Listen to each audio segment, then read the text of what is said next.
Selamat datang di Jupu Channel Jendela Dunia. Kali ini kita akan ngobrol, melanjutkan dan membahas lebih dalam lagi tentang tokoh spiritual Romo Semono dan ajarannya. Monggo Mbak Sulis. Ya, ini kita melanjutkan membicarakan tentang tokoh Romo Semono ya. Tapi sebelumnya kami juga minta maaf atas salah penyebutan ya. Di episode yang lalu kita menyebut tempatnya itu di Purwokerto. Tapi sebenarnya itu di video belakang sudah kami ralat menjadi Purworejo.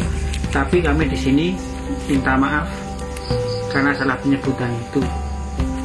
Dan yang kedua, kami selaku pemerhati budaya sebenarnya bukan menjadi penganut atau pengikut dari Romo Semono. Hanya kami merasa mencintai budaya, menghargai budaya dan berusaha untuk mengangkat kembali budaya-budaya lokal yang sebisa mungkin kami gali. Jangan sampai ajaran-ajaran atau tinggalan-tinggalan dari leluhur kita itu menjadi hilang dan kita kehilangan jejaknya. Karena bangsa yang besar adalah bangsa yang menghargai sejarah. Sejarahnya kita memang punyai tokoh-tokoh spiritual yang ada di Indonesia, terutama di Jawa. Jadi kami mengangkat tokoh Romo Semono ini bukan berarti kami menjadi pelaku atau pengikut dari Romo Semono, tapi hanya sebatas kami mencintai budaya dan ajaran-ajaran leluhur. Iya, ini aja kan kebetulan saja kita ini bukan penganut atau pengikut ajaran Romo Semono, dan bahwa Romo Semono dan ajarannya itu kan juga termasuk mewarnai kasanah budaya Jawa. Jadi itu makanya kita topik tentang beliau itu kita angkat seperti itu. Dan penyebutan Purwokerto dan Purworejo itu ya lumrah kan antara Purbalingga, Purbolinggo, Probolinggo, Purwokerto, Purwakarta itu kan kadang itu ya sok keterucut salah ucap. Jadi saya kira mohon dimaafkan. Jadi karena kecintaan kami mengangkat sebisa mungkin dan semaksimal mungkin kami yang setahu kami. Jadi mohon maaf bila penjabaran kami kurang tepat atau dirasa kurang berkenan.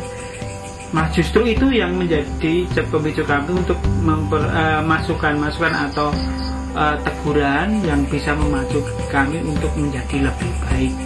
Jadi kita ini membahas Romo Semono itu dalam kacamata awam tentang ajarannya. Jadi nanti mungkin kalau ada putra-putra Romo yang malah berkenan untuk hadir menjadi narasumber untuk lebih jelas, itu malah akan lebih bagus sekali. Lebih bagus sekali karena kami kesulitan sebenarnya mencari narasumbernya.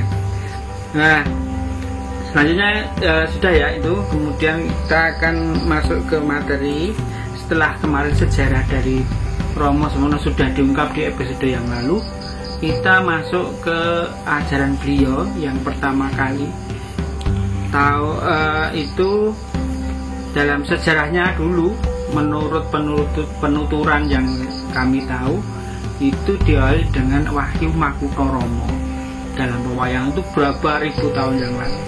Kemudian turun lagi menjadi Wahyu Eka Bawono. Nah, kemudian berapa waktu lah kemudian tiba di Romo Semono menjadi Pancagaib, Wahyu Pancagaib, ajaran tentang lima pokok ajaran dari ajaran Romo Semono ini. Dari itu antara Pancagaib itu diwedhar menjadi kunci,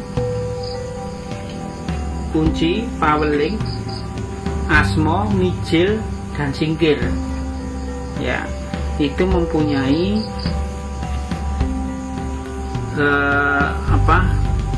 manfaat sendiri-sendiri.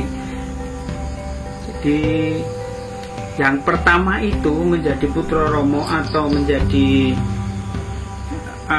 salah satu penghayat dari Kapribaden, kalau bisa Kapribaden atau mulai dari para putra Romo ini, itu pertama kali harus bisa diajari dengan kunci. Nah, seperti biasanya itu kalau kita di lain di ajaran lain pertama kali pasti ada inisiasi, dan inisiasi di sini kalau di putra Romo ada namanya kunci yang pertama kali. Nah, ono apa-apa kunci, ora ono apa-apa kunci, apa-apa kunci. Jadi apapun awal dari hidup ini harus melalui kunci. Bangun tidur, melakukan kegiatan, bekerja, mau apapun, ada masalah maupun tidak masalah, ini kunci yang harus dilakukan. Karena kinantenan karena apa? Kunci itu ada yang mengartikan kumpul nunggal suci. Ya. Jadi kumpul nunggal suci itu menjadi jadi satunya pribadi kita dengan yang mau suci. Makanya di sini kunci itu memproses dari keempat anasir kita, sedulur perawat kita ini, untuk selalu tunduk kepada yang mau suci atau yang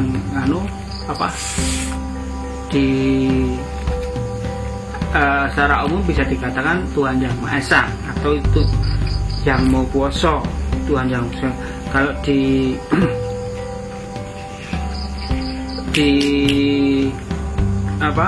Putra Romo sendiri mengatakan Romo Heru Cokro Semono, itu satu tarikan napas, Gusti Prabu Heru Cokro Semono. Itu artinya bukan Romo Semononya, tetapi yang dimaksud adalah yang mau suci atau yang mau kuasa.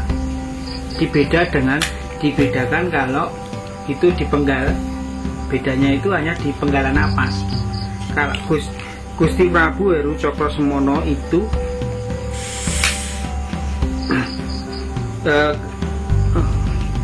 Kanjeng Romo sejati Gusti Prabu Heru Cokro Semono, satu tarikan nafas, itu yang dimaksud adalah Tuhan Yang Maha Esa atau yang mau suci. Kalau Gusti Prabu Heru Cokro Semono, nah itu gelar orang.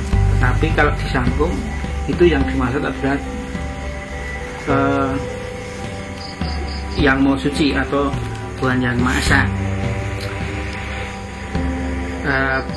Itu kemudian kita masuk ke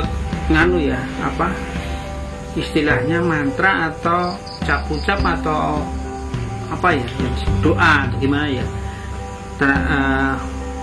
masalah kunci itu Gusti ingkang Maha Suci kula nyuwun pangapura dumateng Gusti ingkang Maha Suci sirulah datulah sifatulah kula sejatining satriya nyuwun wicaksana nyuwun panguwasa kangge tumindake satriya sejati.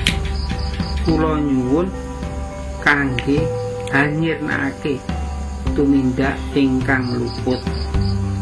Nah, di sini sudah disebutkan bahwa Gusti ingkang Maha Suci kula nyuwun pangapura. Memang harus pertama itu kita itu minta maaf apa yang dilakukan kita, memohon maaf, kemudian segala sifat kita, dat kita itu selaku manusia yang utama, jatine satriya, meminta maaf dan nyuwun panguwasa atau meminta kekuasaan untuk berbuat sebagai satria yang utama, satria sejati, untuk nyirnake, untuk menghilangkan tumindak ingkang luput, tumindak atau perbuatan kita yang salah gitu. Ini kalau dalam ajarannya dibaca sampai 7 kali. Itu mengenai kunci atau kumpul nunggal suci. Nah, monggo untuk ini Mas Rino mungkin ada yang mau di atau patrapnya sekali ya. Nambahin dulu. Jadi keterangan tentang kunci sendiri ini sebagai sumber primer kita mengambil dari kutipan ucapan Romo Sumono sendiri yang direkam pada tahun 1966. Dalam rekaman itu Romo Sumono menerangkan kenapa toh kita kok minta pangapura. Jadi dalam bait pertama kata kunci ini kan dijelaskan bahwa Gusti ingkang Maha Suci kula nyuwun pangapura dumateng Gusti ingkang Maha Suci. Jadi dimaksudkan minta maaf atau ngapura itu dalam penjelasannya Romo Sumono menerangkan bahwa orang bermasalah itu biasanya tidak saling tegur sapa. Nah, bagaimana caranya orang bermasalah ini bisa tidak ada masalah lagi atau bisa berkumpul lagi? Berarti harus minta maaf. Jadi minta maaf itu adalah tujuannya untuk bisa mendekatkan diri kepada Gusti ingkang Maha Suci. Dalam keterangan beliau di rekaman itu menyatakan seperti itu. Nah, kemudian untuk bait yang kedua, untuk sirolah, datulah, sifatulah, itu sebenarnya bila dibalik ya, maksudnya pengertiannya bila dibalik itu kalau sifatnya itu sudah diolah dengan baik, maka zatnya itu bakal menjadi zat yang baik. Ketika zatnya sudah menjadi baik, maka sirnya akan jadi baik. Atau bisa juga dari yang sir dulu. Kalau sirnya itu sudah baik, maka membuat jadi zat yang baik. Kalau zat yang baik, maka sifatnya pun jadi baik. Untuk pengembangannya itu bisa sebenarnya dimulai dari sifatnya dulu atau dari sirnya dulu. Kalau dari sir dulu itu metodologi yang digunakan itu adalah spiritual. Kalau dari sifatnya dulu itu adalah dari kelakuan. Kalau kita kelakuannya baik, maka akan mereduksi dan kita menjadi baik dan mereduksi sir kita jadi baik. Itu menurut keterangan beliau dalam rekaman itu. Kemudian yang disebut kula sejatining satriya itu untuk pria. Kalau yang untuk wanita adalah kula sejatining wanita. Yang dimaksud sejati itu adalah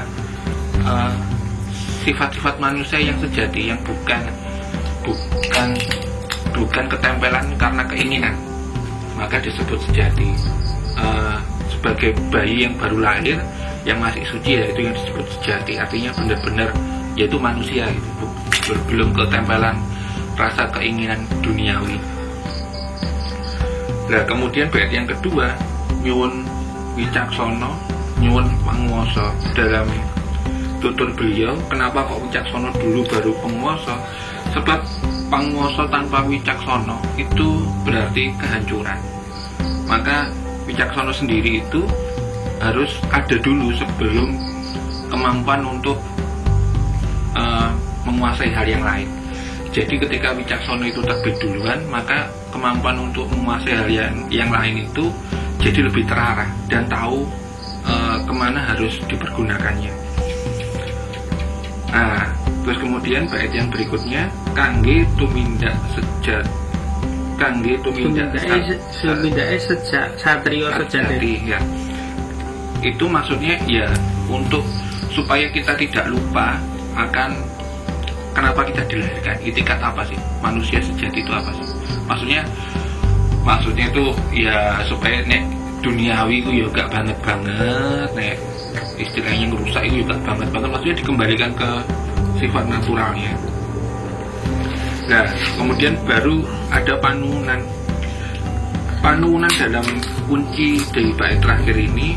Dari keterangan beliau dalam rekaman tersebut, ini kan bunyinya kula nyuwun kangge nyirnakake tumindak ingkang luput. Pertama kali yang disirnakake itu adalah tumindak yang terdekat, artinya tumindak dari orang itu sendiri. Jadi ketika orang itu sendiri bisa nyirnakake tumindak pribadi yang luput, maka itu akan membawa dampak yang besar untuk alam lingkungan. Seperti induksinya kan semakin meluas. Jadi sebenarnya untuk tumindak ingkang nyirnakake tumindak ingkang luput ini diawali dari diri kita sendiri.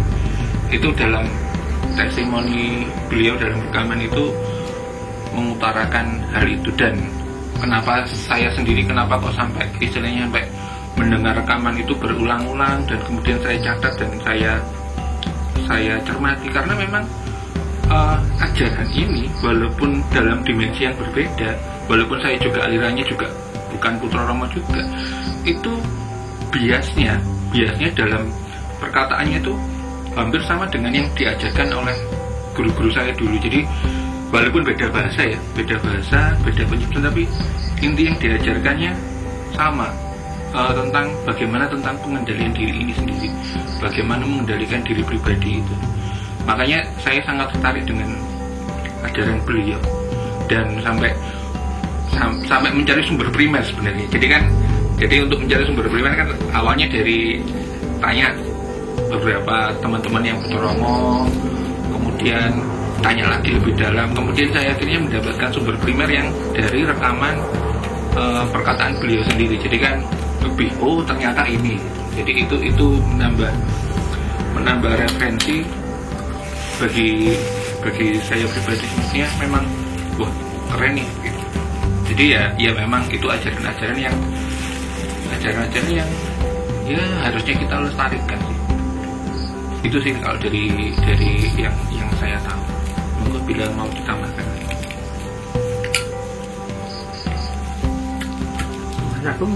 Lanjut sama.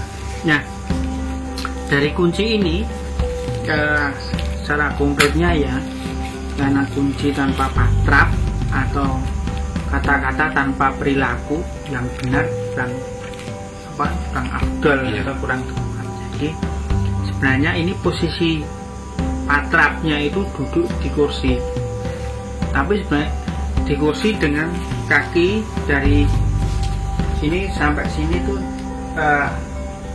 merapat ya.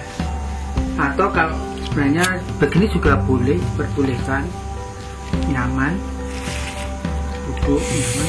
Dan yang penting telapak tangan ini posisi patrapnya gini, kemudian naik, kemudian turun.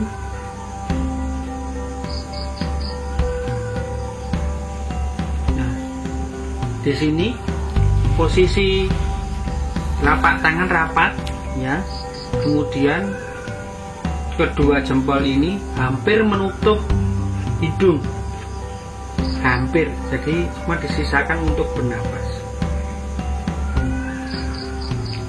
Kemudian dibaca kunci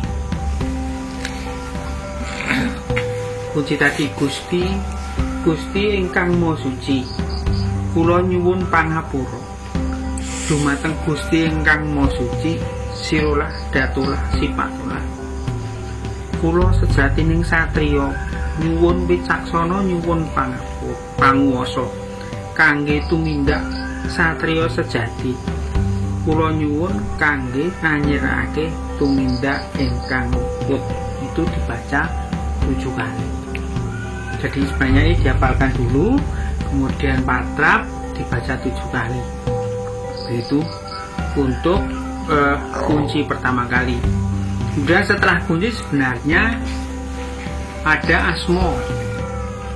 Jadi mengakses asmo itu setelah kunci dilaksanakan, kemudian kita akan mendapat nama atau asmo sejati.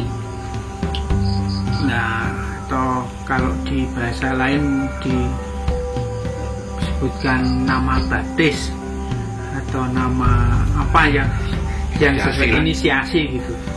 Nah, itu didapat dari laku. Kalau zaman dahulu Romo sendiri yang memberikan. Kalau ini mungkin dari para senior atau panuntun atau apa yang disebutnya di Putra Romo itu yang akan memberikan. Kalau tidak ada yang memberikan, ya biasanya diganti ke Kontoworo apa? Nggih. Kontowarno. Nggih, Kontowarno. Ya.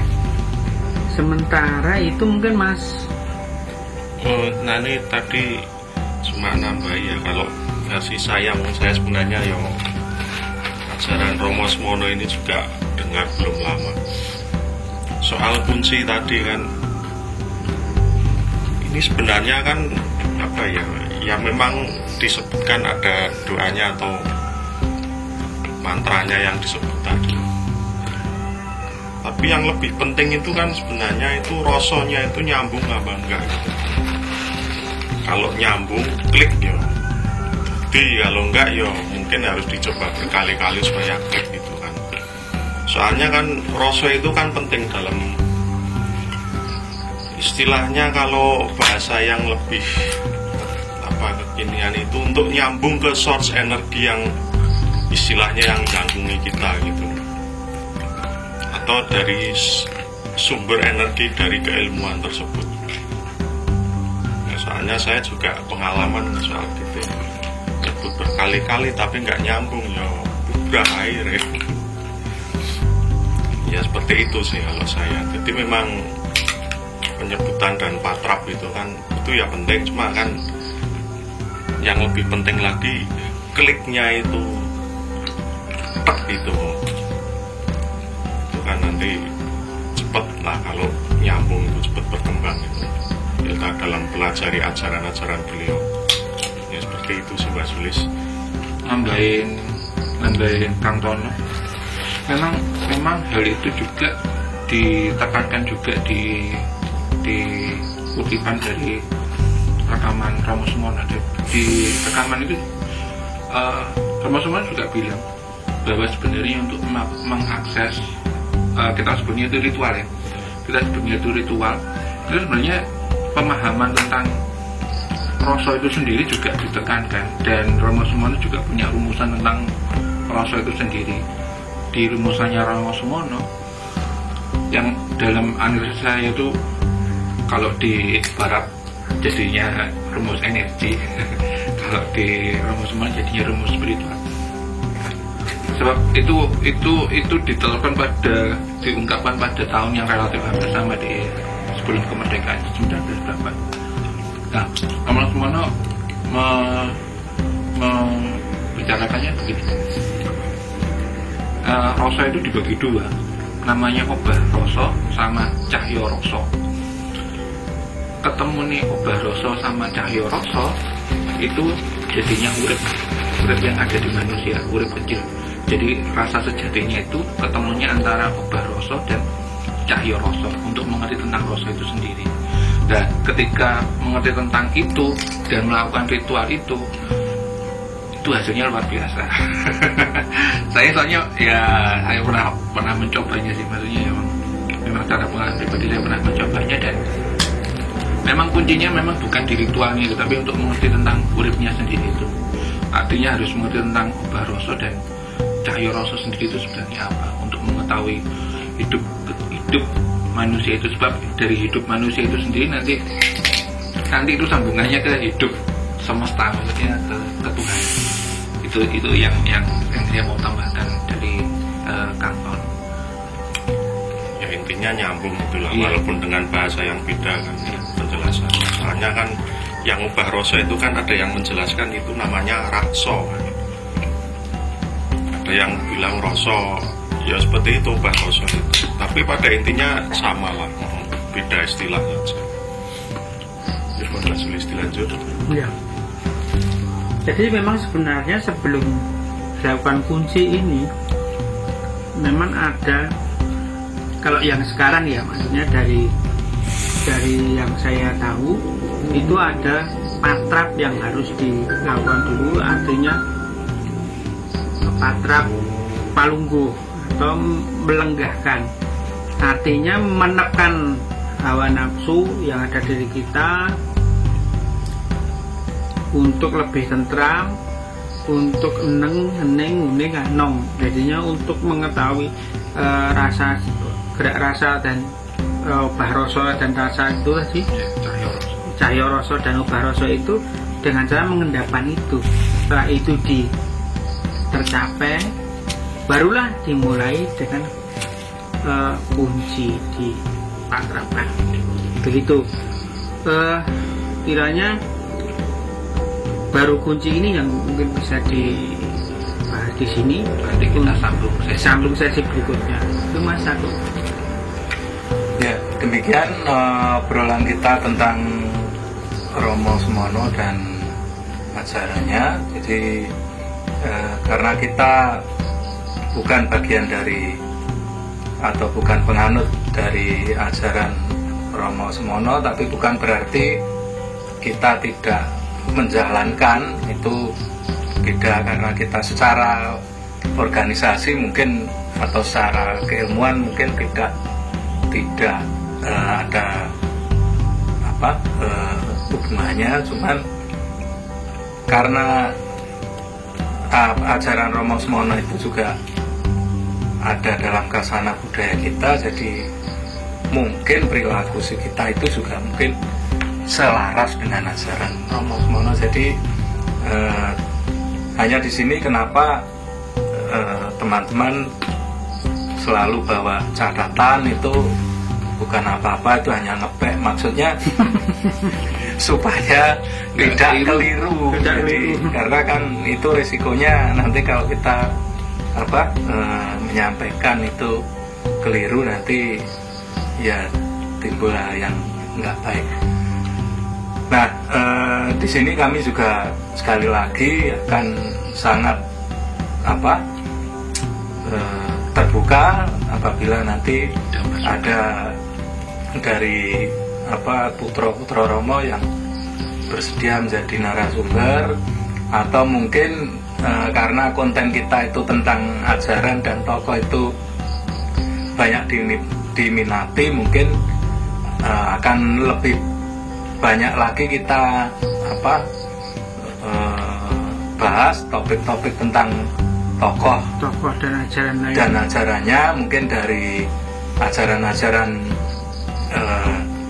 yang berbasis budaya Jawa yang lain mungkin bisa bergabung atau mengusulkan, syukur-syukur bisa menjadi narasumber untuk pembahasan. Karena itu juga nanti kita ngumpul, istilahnya kan ngelumpuk ke balong pisang biar tidak hilang ajaran itu tergerus